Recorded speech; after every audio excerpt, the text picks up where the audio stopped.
सबसे पहले तो क्या है ये पीएचडी ओनली कैटेगरी।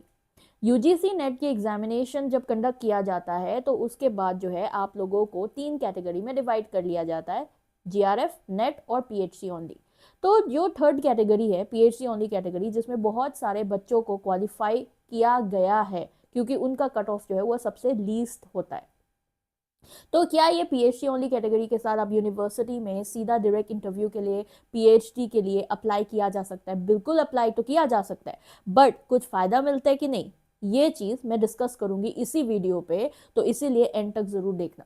सबसे पहले तो आप लोगों को जो है सीधा सीधा इंटरव्यू के लिए आप अप्लाई तो कर सकते हैं, आपसे पैसा भी लिया जाएगा बट फॉर्म्स के लिए, बट आप लोगों को कोई इंटरव्यू कॉल नहीं आने वाले।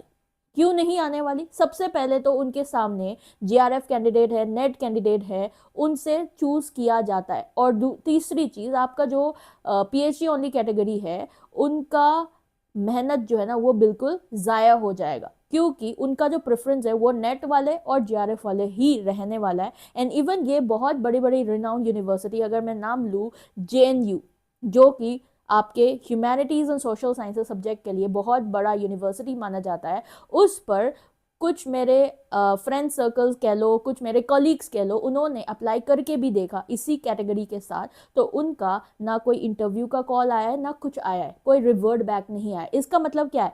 पैसे तो वेस्ट हो रहा है आप लोगों के फॉर्म्स का, साथ साथ टाइम भी वेस्ट हो रहा है, तो कोई फायदा नहीं है पीएचडी ओनली कैटेगरी के साथ कोई भी बड़े रिनाउंड यूनिवर्सिटी या फिर कोई भी ऐसे यूनिवर्सिटी जिसमें आप सोच रहे हो पीएचडी करने का, उस पर अप्लाई करने के लिए, क्योंकि दोनों चीज़ें वेस्ट है, पैसे भी टाइम भी। तो इसीलिए एटलीस्ट आप कोशिश करिए नेट क्लियर करने का या फिर जीआरएफ क्लियर करने का, तभी फायदा है सीधा सीधा इंटरव्यू में जाने के लिए। तो इसी के साथ और भी सेशंस लेते आऊंगी आप लोगों के लिए, और चैनल को जरूर सब्सक्राइब करें।